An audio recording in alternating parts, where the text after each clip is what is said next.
If you're a person who chooses separation, the level of suffering that you will experience is extreme, and you will potentially be choosing death, because you're essentially making a choice to stay out of alignment with the rest of Source. When Source makes a movement, like all of the fractals of itself are now in this pressure cooker to create the same movement. If you don't do that, you're against the current of the universe.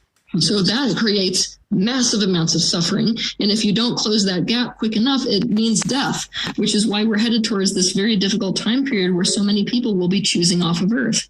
And not even like, when I say choosing, I don't even mean on like a conscious level. It's a very like subconscious choosing. It's not like people are saying, I want this. It's just sort of determinism. Yeah.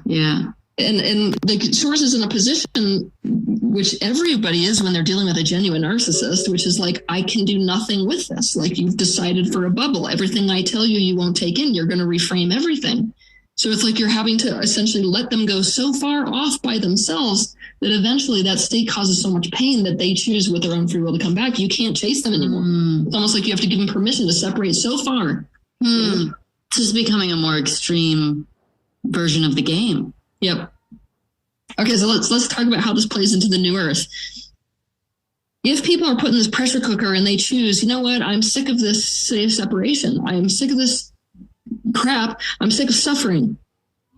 Like, what I'm wanting is to become fully conscious. What I'm wanting is to become integrated with the rest of the system. And when I say that, I don't just mean humanity. I mean the system of the Earth we're living on, and ultimately the system of the universe itself. Then we step into what people are calling this new Earth, which is essentially the conscious humanity. So when we're talking about the new Earth, we're talking about the final state of a redeemed humanity. Now, a lot of different cultures have been talking about that. A lot of different religions have been talking about that. But what I look at with the new Earth is these three qualities. The first being renovation, the first being restoration, or second being restoration, the third being this restructuring. And these three R's make it so that the painful qualities of your human existence, we could say suffering, we could say, a Christian might call it sin, which is to be out of alignment.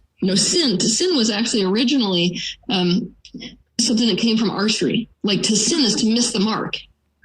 So those of us who are not really into the sort of Christian narrative, who are more into the spiritual narrative, you can look at the concept of sin as being out of alignment with something.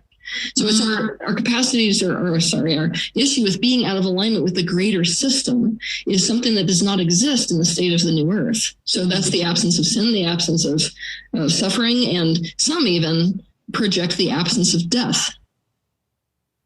And that's a potential. There is some value to be held